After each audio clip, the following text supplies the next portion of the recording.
कहना चाहते हैं कि आने वाले वक्त में नेशनल कॉन्फ्रेंस अंदर से ही टूटेगी। अब्दुल्ला साहब की गवर्नमेंट एक विजनलेस गवर्नमेंट है, जिसके पास विजन नहीं है सरकार चलाने की। देखा कि डिप्टी चीफ मिनिस्टर साहब जब कटरा में जाते हैं तो किस तरह की सियासी बयानबाजी करते हैं, मुद्दों की सोल्यूशन की बात नहीं करते। प्रधानमंत्री जी जम्मू से कश्मीर की रेलवे लाइन का इनाग्रेशन इसी महीने करने वाले हैं, तो उससे विकास के नए द्वार खुलेंगे जब विकास भी होता है। इसी तरह कटरा दिल्ली जो रोड प्रोजेक्ट है उसको कंप्लीट करने के बाद आपस में कम्युनिकेशन में बड़ी आसानी हो जाएगी। किसी दूर दराज के इलाके से निकल के बड़े शहरों में पहुंचने में आसानी हो जाएगी। आज की इस साल 2025 की पहली प्रेस वार्ता में आपका स्वागत है। आप सबको नए साल की शुभकामनाएं। साल 2024 भारतीय जनता पार्टी के लिए विशेष साल रहा, क्योंकि जम्मू कश्मीर यूनियन टेरिटरी में इलेक्शन साल 2024 में ही हुए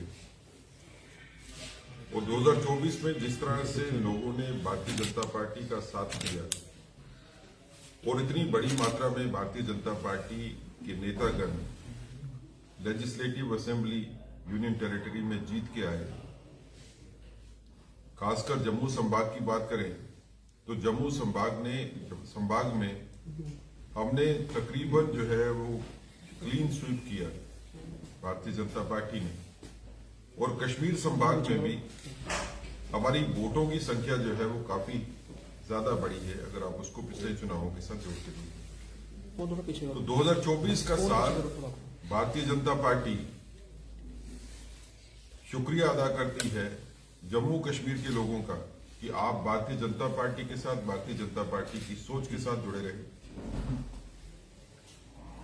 और जो प्रॉमिसेस करके हम जनता को आए थे, जो हमारे इलेक्शन मैनिफेस्टो में प्रोग्राम में प्रॉमिसेस थे, गवर्नमेंट भारतीय जनता पार्टी की न भी हो तब भी भारतीय जनता पार्टी इस चीज के लिए लोगों को आश्वस्त करना चाहती है कि जो हमारा मैनिफेस्टो था वही हमारा मूल मंत्र है और भारतीय जनता पार्टी उसी के ऊपर काम करती रहेगी। इसी कालखंड में जो government Jammu Kashmir union territory में बनी नेशनल कॉन्फ्रेंस, उसके बारे में हम कहना चाहते हैं कि उमर अब्दुल्ला साहब की गवर्नमेंट एक विजनलेस गवर्नमेंट है, जिसके पास विजन नहीं है सरकार चलाने की। जो मैनिफेस्टो में प्रॉमिसेस नेशनल कॉन्फ्रेंस ने किए थे, उन किसी भी प्रॉमिस को पूरा करने के लिए नेशनल कॉन्फ्रेंस ने कोई कदम आगे नहीं बढ़ाया है। 2 महीने से ज्यादा नेशनल कॉन्फ्रेंस की गवर्नमेंट को बने हुए हो गए। कोई लोगों की समस्याओं का हल की तरफ बात करने की भी नेशनल कॉन्फ्रेंस जरूरत नहीं समझती, चाहे वो बिजली का मुद्दा हो, पानी का मुद्दा हो, नौकरियों का मुद्दा हो, टूरिज्म का मुद्दा हो। जो प्रोजेक्ट्स जम्मू कश्मीर में काम करने वाले उसकी बात हो, कहीं पे भी नेशनल कॉन्फ्रेंस की गवर्नमेंट कुछ भी करती हुई नहीं दिखती और ना ही इनका विजन है। हम ये भी कहना चाहते हैं कि आने वाले वक्त में नेशनल कॉन्फ्रेंस अंदर से ही टूटेगी। नेशनल कॉन्फ्रेंस के अंदर में लीडरशिप के लिए क्राइसिस है। कोई नेशनल कॉन्फ्रेंस का बड़ा नेता इस वक्त नेशनल कॉन्फ्रेंस के चीफ मिनिस्टर साहब के साथ खड़ा नहीं दिखता है, और नेशनल कॉन्फ्रेंस ने जिस तरह के प्रॉमिसेस लोगों के साथ किए उनको फुलफिल करने के लिए इनके पास कोई रोड मैप नहीं है, कोई ब्लूप्रिंट नहीं है। फाइनेंशियल प्रावधान किए बगैर प्रॉमिसेस जो किए जाते हैं उनका क्या हाल होता है वो हमने दिल्ली में भी देखा और पंजाब में भी देखा। नेशनल कॉन्फ्रेंस और कांग्रेस के बीच में जिस तरह से लड़ाई चल रही है वो भी आपको जाहिर है। तो इसलिए आने वाला वक्त ये साबित करेगा जो हम कह रहे हैं कि नेशनल कॉन्फ्रेंस एक डायरेक्शनलेस गवर्नमेंट को चला रही है, जो कोई डेफिनेट डायरेक्शन के ऊपर गवर्नमेंट को नहीं लेके जा रहे।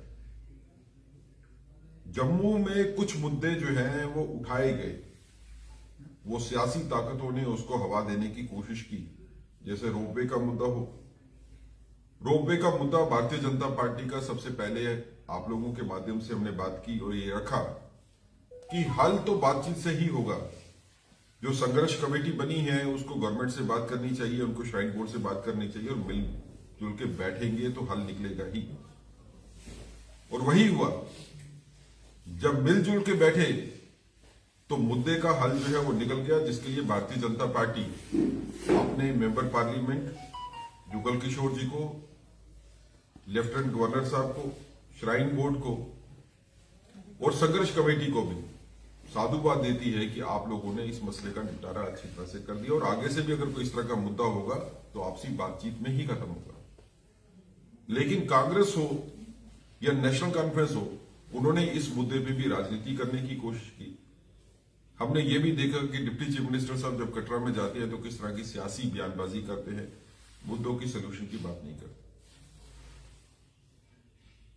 भारतीय जनता पार्टी ही सिर्फ एक ऐसी पार्टी है जो लोगों के साथ खड़ी है और आगे भी लोगों के साथ खड़ी रहेगी। 2025 के बारे में हमारा ये मानना है कि भारतीय जनता पार्टी लोगों के सामने एक नई सोच, एक नई विचारधारा जिसको लेके हम चले हैं उसको लोगों के दिलों में बिठाएंगे और लोगों को ये बताएंगे कि भारतीय जनता पार्टी के साथ चलने में ही सबकी बेहतरी है, सबका विकास है। 2025 में होने वाले इलेक्शंस, चाहे वो लोकल बॉडीज के इलेक्शन हों